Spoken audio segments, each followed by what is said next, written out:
അതെ അല്ല അല്ല അതെ അത് തങ്ങൾക്ക് പറയാവുന്നിടത്തോളെ പറഞ്ഞ് തങ്ങൾ പറഞ്ഞു.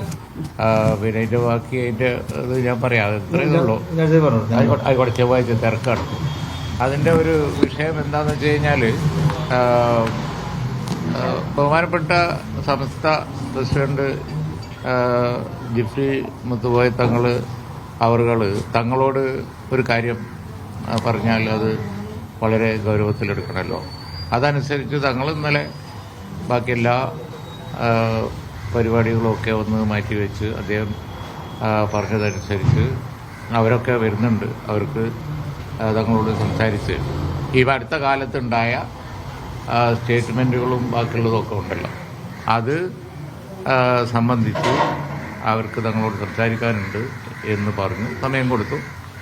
അപ്പോൾ ഇപ്പോൾ തങ്ങൾ പറഞ്ഞ പോലെ കുറച്ച് കാര്യങ്ങളൊക്കെ സംസാരിച്ച് കഴിഞ്ഞതിന് ശേഷം അതിൻ്റെ അന്തസത്ത, അതിൻ്റെ ക്രസ്റ്റ് എന്ന് പറയുന്ന അന്തസത്ത എന്ന് പറയുന്നത് ഇപ്പോൾ അടുത്ത കാലത്ത് ഉണ്ടായ ഒന്ന് രണ്ട് പ്രസ്താവനകൾ, അത് മുക്കം നമ്മൾ വയസ്സിൻ്റെ ഭാഗത്തുനിന്നും അതുപോലെ തന്നെ അമിത് വയസ്സിൻ്റെ ഒക്കെ വന്ന ചില പ്രസ്താവനകൾ, അത് തങ്ങൾക്ക് വിഷമമുണ്ടായിട്ടുണ്ട്, ഞങ്ങൾക്ക് ഖേദമുണ്ട് എന്നാണ് ഇവിടെ പറഞ്ഞത്. മാത്രമല്ല അത് എന്നോട് പറഞ്ഞിട്ട്, അതാണ് തങ്ങൾ പറഞ്ഞത്, എന്നോട് പറയലല്ലോ, അത് പൊതുപ്രസ്താവന വന്നതല്ലേ. അത് നിങ്ങൾ പിന്നെ ഇവിടുന്ന് ഇവിടെ പത്രങ്ങളാരും ഇന്നലെ ഉണ്ടായിരുന്നില്ല. നമ്മളാർക്കോട്ട് അതിനെ സംബന്ധിച്ചൊരു ഇൻഫർമേഷൻ കൊടുത്തിട്ടുമില്ല. അത് അവരെന്നെ മാന്യമായിട്ട് പുറത്ത് പറയേണ്ടതാണ്. പുറത്ത് വന്ന ഒരു പ്രസ്താവനക്ക് പിന്നെ മറുപടി പുറത്ത് പറയണമല്ലോ, എന്നാലല്ലേ നാട്ടുകാരെ അറിയുള്ളൂ. അതുകൊണ്ട് അത് നിങ്ങൾ പറയണം എന്ന് പറഞ്ഞാൽ ആ ധരണിയിലാണ് പിരിഞ്ഞത്. അത് മാനസികമായിട്ട് വല്ല വിഷമം ഉണ്ടായിട്ടുണ്ട്, ഞങ്ങൾക്ക് വിഷമമുണ്ട് എന്ന് പറയലാണല്ലോ പിന്നെ ഖേദ പ്രകടനം എന്ന് പറയുന്നത്. അതവർ പറയുകയും ചെയ്തു. അത് ഞങ്ങൾ പുറത്ത് പറയാന്നുള്ള ധാരണയിലാണ് പോയത്. പക്ഷെ അത് മാത്രം പറഞ്ഞില്ല, അതാണ്ടായത്. അല്ല അതെ, അതിപ്പോൾ നമ്മളാവശ്യപ്രകാരം ഉണ്ടായ ഒരു പറച്ചിലല്ലല്ലോ. അങ്ങനെ പറയണം തോന്നിയത് അവർക്കല്ലേ. അതുകൊണ്ടാണല്ലോ അവർ ബഹുമാനപ്പെട്ട ജിഫ്രി മുത്തുകോയ തങ്ങളുടെ അടുത്ത് കാര്യം പറയുകയും തങ്ങൾ സമയം കൊടുക്കുകയും ചെയ്തു. അതുകൊണ്ട് പിന്നെ അവർ പറയുകയും ചെയ്തു. പിന്നെ പറഞ്ഞത് അവർ പിന്നെ പുറത്ത് പറയാന്നുള്ളത് അത് അവരുടെ ഒരു മാന്യതയുടെ ഭാഗമാണ്. അതായിരുന്നു ഒരു മിനിറ്റ്, അതായിരുന്നു അണ്ടർസ്റ്റാൻഡിങ്.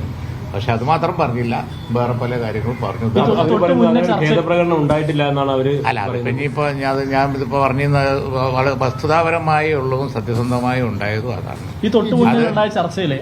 അല്ല അതെ, നിങ്ങൾ നിരന്തരം രാവിലെയും വന്നു, നിങ്ങൾ വൈകുന്നേരം വന്നു. അപ്പൊ അത് സംബന്ധിച്ചൊരു ക്ലാരിഫിക്കേഷൻ കൊടുക്കൽ നിർബന്ധമായതുകൊണ്ട് നമ്മൾ പറഞ്ഞു എന്ന് മാത്രമേ ഉള്ളൂ. വസ്തുത അതാണ്.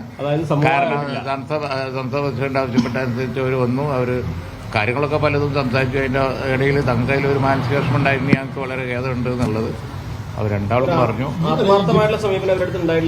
അല്ല അത് ഞാൻ അതിനൊരു വ്യാഖ്യാനിക്കണ്ട. വളരെ വളരെ ക്ലാരിറ്റിയോട് കൂടിയാണല്ലോ വാർത്ത വന്നത്. സമസ്തയിൽ സമവായമായി എന്നാണ്. അപ്പോൾ സമവായമായിട്ടില്ല. അങ്ങനെ വേറെ ഒരു അജണ്ട ഇന്നലെ ഡിസ്കസ് ചെയ്തിട്ടില്ല. ഇന്നലെ ഒരേ ഒരു കാര്യം ഡിസ്കസ് ചെയ്തിട്ടുള്ളൂ, ഇത് മാത്രം. അവർക്ക് ഈ കാര്യം സംബന്ധിച്ച് തങ്ങളോട് ഒന്ന് പറയണം, അതിലുള്ള അവരുടെ ഒരു ഖേദം അറിയിക്കണം എന്ന് ബഹുമാനപ്പെട്ട ജിഫ്രി മുത്തുകോയ തങ്ങൾ പറയുകയും ബാക്കി ചർച്ചകൾ 23-ാം തീയതി ഡേറ്റ് കാണുകയും ചെയ്തു. പിന്നെ അല്ല, എന്തിനാ പിന്നെ നിങ്ങളെ ഭാഷയിൽ എന്നോട് ചോദിക്കുന്നത്? ഞാൻ വളരെ വ്യക്തമായി പറഞ്ഞു. ദിവസങ്ങൾക്ക് മുന്നേ ചർച്ചയ്ക്ക് വിളിച്ച സമയത്തും ഇവർ പങ്കെടുത്തിരുന്നില്ല. കഴിഞ്ഞ ദിവസം ഇവിടെ അത് സംബന്ധിച്ച് ചർച്ച പിന്നെ ടെന്റേറ്റീവായിട്ട് ഒരു ഡേറ്റ് ഇനിയിപ്പോ പിന്നെ രാവിലെ ജിഫ്രി മുത്തുകോയ തങ്ങളെ വിളിച്ചിരുന്നു, കാര്യങ്ങൾ പറഞ്ഞു. നമ്മൾ പറഞ്ഞ മാതിരിയല്ല അവർ പറഞ്ഞത് എന്നുള്ള വിവരം അറിയിക്കുകയും ചെയ്തു. ഇനി ആ കൂടിയാലോചനയുടെ അടിസ്ഥാനത്തിലെ ബാക്കി കാര്യങ്ങൾ പറയാം. അല്ല, ഒരു ക്ലാരിഫിക്കേഷൻ നിങ്ങൾ രാവിലെ മുതൽ ഇങ്ങനെ മെനക്കെട്ട് ചോദിക്കുന്നതുകൊണ്ട് അത് സംബന്ധിച്ചുള്ള വസ്തുതാപരമായ സത്യസന്ധമായ വിവരം പറയാം. അത് സംസ്ഥാന പ്രസിഡന്റിനെ അറിയിച്ചിട്ടുമുണ്ട്. ഇന്നലെ ഉണ്ടായ ധാരണ ഇങ്ങനെയാണല്ലോ, അതനുസരിച്ചല്ല അവർ പറഞ്ഞിരിക്കുന്നത്. തങ്ങളെ പറഞ്ഞു മനസ്സിലാക്കി എന്നുള്ള നിലയിലാണ് ഒരു പ്രസ്താവന. ഞാൻ ഇത്ര പറഞ്ഞിട്ട് ഇനി നിങ്ങൾ നിങ്ങൾക്കറിയാലോ നിങ്ങളെ വാക്ക് ഞാൻ കടമെടുക്കൂലല്ലോ. ഞാൻ എന്റെ വാക്കേ പറഞ്ഞു. സമസ്ത അധ്യക്ഷൻ ഇവരുടെ നിലപാടിൽ സാറ്റിസ്ഫൈഡ് ആണോ നിലവിൽ? ഞാൻ ട്രെയിനൊക്കെ മറുപടി പറഞ്ഞു. അനാവശ്യമായ ചോദ്യം, ആവശ്യത്തിലധികമുള്ള ചോദ്യം ഒരു സംശയവും ഇല്ല. വളരെ ക്ലിയർ ആയിട്ട് അയക്കണം ഇപ്പോ. അല്ല അതെ പറയാവുന്നിടത്തോളം ഒരു ക്ലാരിഫിക്കേഷൻ ഇതിൽ ആവശ്യമുള്ളൂ, വസ്തുതാപരമായിട്ട് എന്താണ് എന്നുള്ളത്.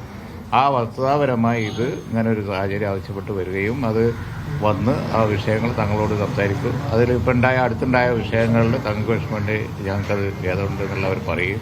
അത് അവർ തന്നെ പത്രസമ്മേളനത്തിൽ പറഞ്ഞാൽ മതി, നമ്മളായിട്ട് ആരോടും പറയുന്നില്ല എന്ന് പറയുകയും ചെയ്തതാണ്. പക്ഷെ അതിന് അതല്ല പറഞ്ഞത് എന്നുള്ള വസ്തുത മാത്രമേ പറയാൻ ഉദ്ദേശിക്കുന്നു. Good bye.